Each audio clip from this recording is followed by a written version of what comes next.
Adapun masalah bekam, Anda bertanya tentang gelasnya. Seharusnya yang lebih perlu ditanya adalah tentang badannya. Kalau gelas memang ada orang pakai gelas bekam dipakai sholat, nggak ada. Ya kan? Kadang-kadang apa? Seharusnya Anda bertanya tentang badannya itu. Kalau gelas bekam, anggap saja gelas itu najis, ya kan? Dalam mazhab Imam Syafi'i, cara nyucinya tidak benar. Darah adalah najis. Kemudian darah bekam hanya sekedar dikasih alkohol, tetap najis. Kemudian dipakai bekam, ya kan? Kering dengan kering nggak ada masalah. Baru nanti kering, tangan Anda kering, kop bekamnya kering, nggak ada masalah, nggak akan pindah. Karena Anda tidak membawa gelas bekam untuk sholat kan, ya nggak ada masalah. Maka di saat bekam ada darahnya, biarpun seandainya gelasnya suci juga akhirnya kena najis. Apa yang Anda pikirkan di balik gelas bekam itu kan gitu loh. Ini kan perlu juga. Ya, kalau tidak apa gelas kena alkohol, dia memang tidak suci. Karena memang tidak kita pakai untuk sholat. Dan berpindahnya najis yang ada di gelas itu ke tangan kita adalah kalau ada yang basah. Biarpun semula basah kemudian setelah itu kering tidak akan memindah basah, memindah najis pada kita. Ya dicelup itu adalah tetap nggak suci. Paham enggak? Di dalam mazhab kita Imam Syafi'i rahimahullah. Mungkin yang lebih penting adalah tentang orang yang dibekam tadi bagaimana. Saya lagi demam, dibekam. Habis itu suruh mandi itu bagaimana? Kan begitu ya. Saya tidak kuat.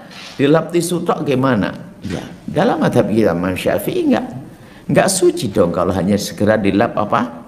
Pakai tisu, harus pakai air. Airnya pun air yang diguyurkan, air yang mengalir. Bukan sekedar dilap, diusap. Kalau diusap adalah justru memindahkan najis ke tangan kita. Itu yang ada di dalam madhab kita Imam Syafi'i. Kalau Anda bicara ma'fu enggak? Madhab begitu tidak ma'fu. Jadi kayak tadi di gelas tidak ma'fu dalam madhab Syafi'i. Karena Anda bicara dalam wilayah madhab Imam Syafi'i. Ma'fu tidak begitu. Karena tidak darurat banyak air kok, kenapa ma'fu? Kecuali Anda berpindah dengan madhab lain. Karena darurat. Bukan karena darurat, karena hajat yang orang yang sakit. Sakit Anda karena bukan sakit, Anda enak aja ngomong suruh mandi, habis kena bekam.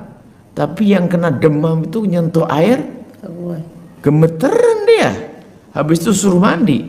Maka di dalam mazhab Imam, bagi Anda yang sakit ya, kalau yang bekam karena sehat ya jangan malas dah, dia siram air hangat juga enak kok.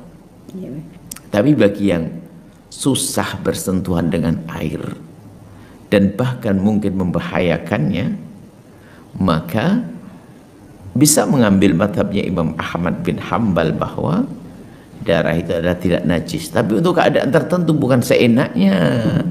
Ini untuk seorang yang sakit, kita beri solusi begini orang sakit. Karena kita pernah menemukan orang yang padu habis dia harus mandi, habis bekam, katanya ini ketakutan, ya kan? Nah, kemudian juga airnya di situ juga bentuk air yang bersih kadang-kadang, karena kemudian ini dia bekas bekam ada luka, takut air tidak steril nanti masuk ke situ kotoran-kotorannya itu ya. Yang harus perhatikan. Kemudian hal lain lagi, masalah jarum bekam itu harus jarum steril ya.